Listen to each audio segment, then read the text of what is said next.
L'histoire-ci a fait le buzz, ça a fait le tour au Bénin, parce que c'est une histoire qui a vraiment touché plusieurs personnes et apparemment ça a été relayé par plusieurs médias, les radios, les télés, tout ça.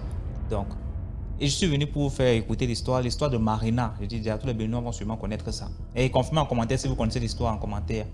Et tu es nouveau sur la page, n'oublie pas de t'abonner, de laisser un commentaire, de liker et de partager. On poste 10 histoires tous les jours sur YouTube à 12h00. La chaîne c'est DMG TV.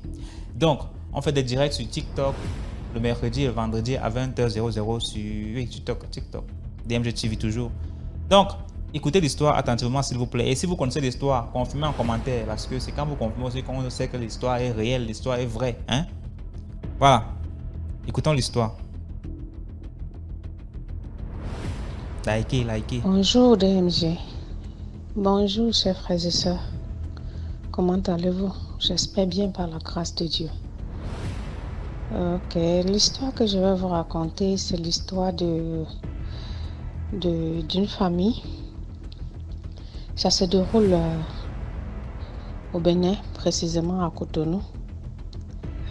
C'est une famille et il y a une sœur, l'une des sœurs aînées. Elle est dans les affaires. Et elle est la seule qui est installée à la capitale économique. Et tous les autres membres de la famille sont au village, Au village.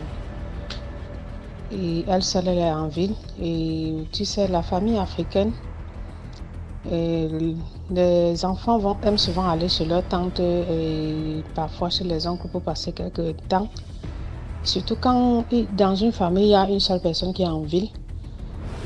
C'est celle de la ville qui est souvent plus sollicitée pour que les enfants aillent passer des vacances ou bien des petits congés. Bon, surtout qu'elle faisait des petits business, elle avait sa boutique, elle avait un peu quelques sous et chaque fois quand les enfants arrivaient chez elle, au moment de retourner au village, elle faisait des petits colis aux parents, des petits cadeaux aux enfants. Bon, elle était un peu comme la tante de la famille qui apparemment était la plus aimante et la plus solidaire et la plus généreuse. Franchement, le monde d'aujourd'hui, on ne sait pas où on va. On ne sait même plus vers qui se tourner avec la tournure que prennent les événements dans ce monde-ci. Maintenant, une dame qui a ses moyens, elle a sa boutique, elle a sa maison. Elle a ses propres enfants, mais elle n'est pas mariée. Elle a fait des enfants avec des hommes différents. Et après, elle demande à sa sœur cadette de faire venir pendant les vacances sa fille âgée de 9 ans. La sœur cadette, bon, comme c'était déjà une habitude,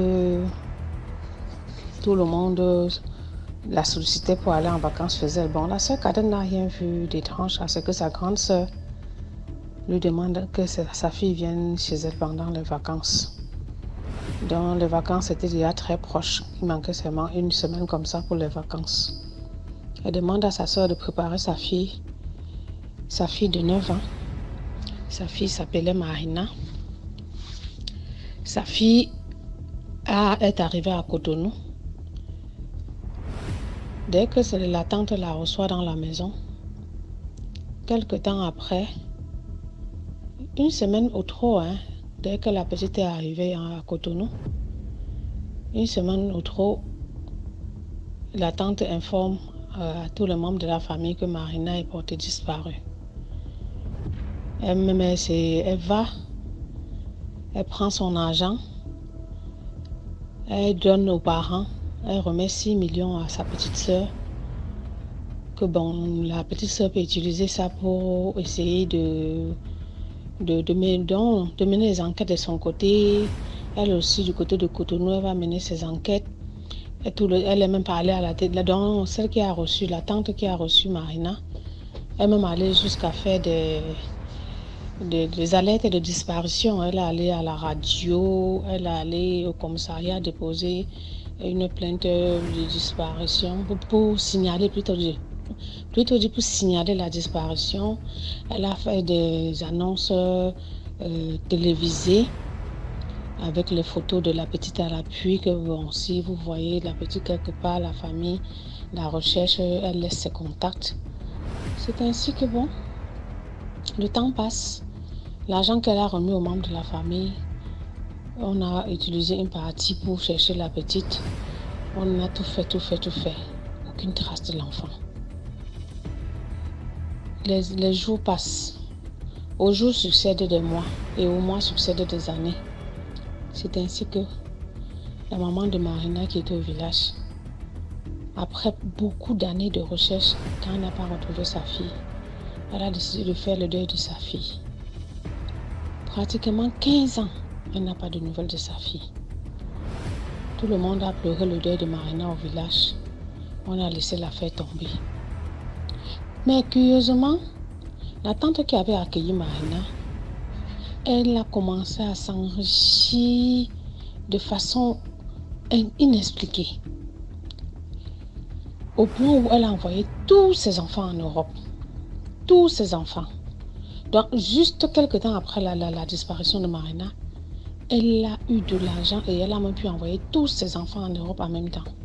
Maintenant, elle vivait elle seule dans la maison qu'elle a construite, juste avec les domestiques, gardiens, la cuisinière, puisqu'elle-même elle passait tout le temps dans ses boutiques. Elle avait multiplié maintenant ses boutiques et avait embauché des jeunes filles pour gérer d'autres boutiques. C'est ainsi que bon, chaque fois ses enfants quittaient souvent de l'Europe pour revenir à Cotonou pendant les vacances.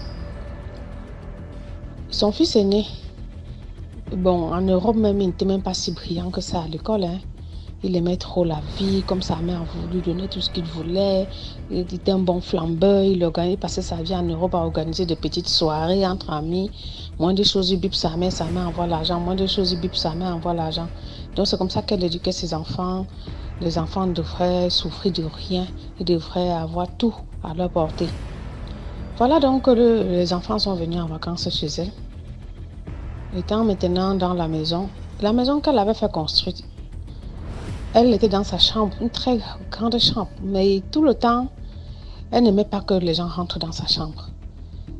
Même quand la fille de ménage faisait le ménage, c'est quand elle est présente. Elle ne permettait pas que la fille fasse le ménage quand elle est absente. Donc, quand la fille de ménage vient, elle est assise au lit, la fille fait le ménage, elle fait tout. Quand la fille sort, elle ferme sa chambre, elle s'en va. Donc, personne n'entrait dans sa chambre comme ça. Sauf la fille de ménage qui rentrait et elle ne lui permettait pas aussi de toucher partout dans sa chambre. C'était juste pour nettoyer les sols et enlever un peu de poussière, c'était tout. Mais pour le rangement, elle-même procédait à ses propres rangements dans ses penderies. Donc dans sa chambre, elle avait de grandes penderies. Voilà donc son fils aîné qui était un bon flambeur d'argent est arrivé à Cotonou. Il prend la voiture de sa mère, il monte, il descend avec les amis, les boîtes de nuit, les ceci, cela. Et c'est ainsi donc un bel après-midi. La maman était sortie pour aller à une réunion. Sa propre mère était allée à une réunion. Ayant besoin de sous, il appelle sa mère, il demande de l'argent. La mère dit, bon, patiente, quand je reviendrai, je te donnerai de l'argent. Mais l'enfant lui dit que non, c'est très urgent, j'en ai vraiment besoin de toute urgence. La maman dit, bon, j'aime pas de liquidité pour le moment, donc prends ton mal à patience. L'enfant n'ayant pas entendu ça de cette oreille, dès qu'il raccroche, il décide de rentrer dans la chambre de sa mère. Parce que bon, au moins, lui, il avait le double de clés. Sa mère, bon, lui permettait souvent aussi de rentrer dans sa chambre, mais pas pour y rester longtemps, quoi. Voilà donc le jeune homme dans la chambre. Comme il sait que sa mère a toujours de l'argent quelque part caché dans des petits coins, il se met à fouiller, Il fouille les tiroirs, il fouille ici, il fouille ça. Il prend le sac à main de sa maman, il fouille pour voir s'il n'y a pas quelque chose que sa mère aurait laissé. Parce que bon, ses amis étaient déjà là et il voulait faire une petite sortie. Il ne pouvait pas attendre sa maman. En fouillant maintenant, il s'est dirigé vers les penderies. Il ouvre la première, il fouille, il ne trouve pas d'argent. La deuxième, il ne trouve pas d'argent. Maintenant, la penderie du milieu, quand il a ouvert la porte, surprise, il voit le squelette momifié de sa cousine Marina qu'il a bien reconnu parce que quand on momifie quelqu'un là, la personne, son visage quand même reste, les traits de son visage restent.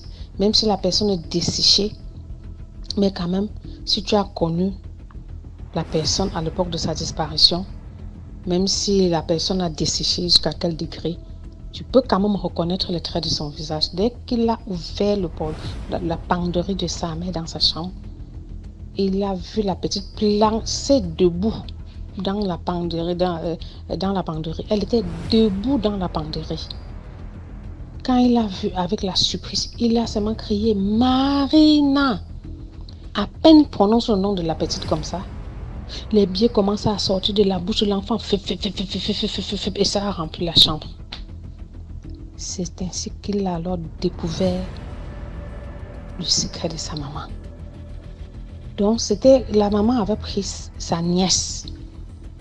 Elle avait amené un féticheur à la maison. On a zombifié la petite. On a laissé la petite dans la penderie de la chambre. Et l'enfant lui produisait de l'argent. Et il faut voir jusqu'à quel point la cruauté humaine, jusqu'à quel point on peut pousser la cruauté humaine.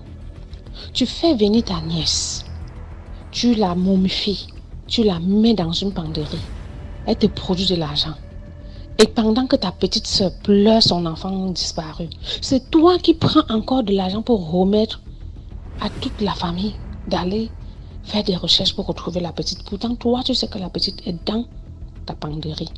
Et elle a été produit de l'argent. Maintenant, elle prend cet argent et elle investit. Elle envoie ses enfants en Europe. Mais entre-temps, dans la famille, pour aider les gens de la famille, c'est un compte-gouttes. Mais tu exposes-moi un problème de 100 000 francs. C'est 5 000 francs qu'elle te donne. Elle te dit les temps sont durs, les ceci sont durs. Donc, elle a sacrifié sa nièce pour maintenant bien situer ses enfants. Hein? Pour bien situer ses enfants. Et dans tout ça, elle n'aide personne dans la famille. Elle maintient la famille dans un stade, dans un seuil de pauvreté pas possible.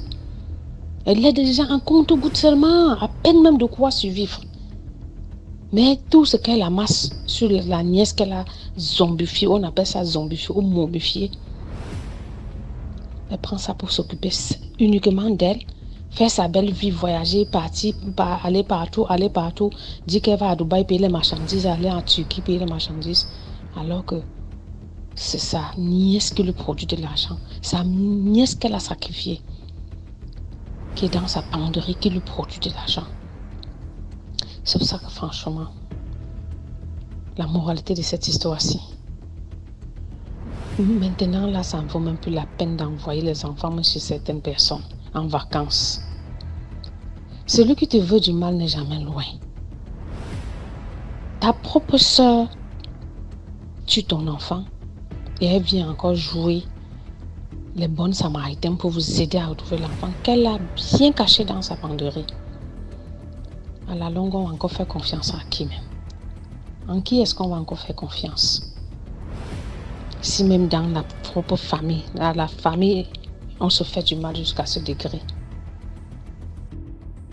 Merci beaucoup pour l'histoire. Vous avez entendu, vous avez écouté vous-même, tant pour moi.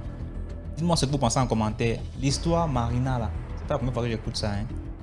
Est-ce que vous pouvez confirmer l'histoire en commentaire? Tout le Benoît dans le direct là, hein, dans la vidéo, sur la page DMG TV. Commentez. Dites-moi si c'est vrai, si c'est faux. Qu'est-ce qui peut. Voilà. Donc, merci pour l'histoire. Et si vous voulez écouter plus d'histoires, il y a un lien sur Facebook, il y a un lien en haut là. Cliquez dessus. Vous allez entrer dans la page YouTube.